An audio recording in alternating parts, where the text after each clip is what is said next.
छोलिया हो या लोबिया, सफेद चने या काले चने, सब कुछ मजेदार बने। और दुनिया के कई फ्रंट पर तनाव बरकरार है। सभी खबरों के लिए देखिए ग्लोबल टेंशन टॉप पर। रूस ने खार्किव और निप्रो पेट्रोस्लाविक में बड़ा हमला किया है। इस हमले में यूक्रेन के सैन्य ठिकानों को तबाह करने का दावा किया गया है। रूस ने 4 क्रूज मिसाइल अदा की हैं। पोल्टोवा और सूमी पर भी रूस के 22 ड्रोन देखे गए हैं। यूक्रेन की ओर से भी जवाबी हमले की आशंका जताई जा रही है। खार्किव में यूक्रेनी कंट्रोल वाले इलाके में रूसी हमले का एक और वीडियो सामने आया है। रूस की ओर से एक के बाद एक मिसाइल गिराई गई। हमले के बाद आग की ऊंची लपटें दिखाई दी। इस हमले में कई इमारतों को नुकसान पहुंचा है। कई लोगों के हताहत होने की भी खबर है।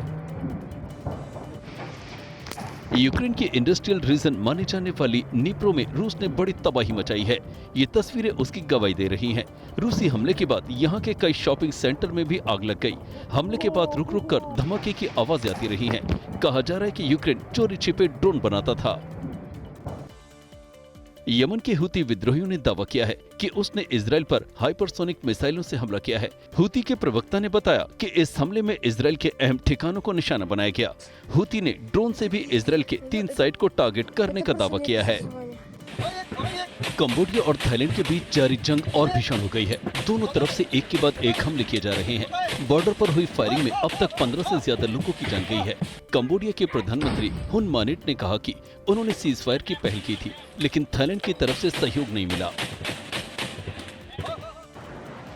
थाईलैंड ने कंबोडिया को चेतावनी देते हुए कहा है कि उसके उकसाऊ हमले इस जंग को और बढ़ाएंगे। थाईलैंड ने कंबोडिया पर रिहायशी इलाकों पर हमले करने का आरोप लगाया। थाईलैंड ने कहा कि अब इस जंग में भारी हथियार भी इस्तेमाल किए जाएंगे। 2 मंदिरों पर दावे को लेकर शुरू हुई जंग के बीच थाईलैंड की सेना कंबोडिया की सीमा की ओर बढ़ रही है। थाईलैंड की सेना की बख्तरबंद गाड़ियों का काफिला सीमा की ओर जाता दिखा, जिसमें चीन में बने मिलिट्री व्हीकल भी शामिल थे। ये जंग अब सीमा के पास 12 क्षेत्रों में फैल चुकी है। थाईलैंड के पीएम ने अमेरिका और चीन की मध्यस्थता की पेशकश ठुकरा दी है।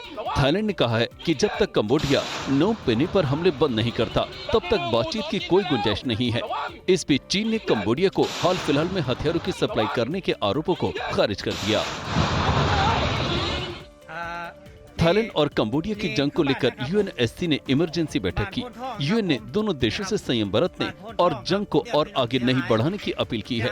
इस जंग की वजह से थाईलैंड के सीमावर्ती इलाकों से 1 लाख से ज्यादा लोग पलायन कर चुके हैं। कंबोडिया के इलाके से भी 50,000 लोगों ने दूसरी जगह शरण ली है।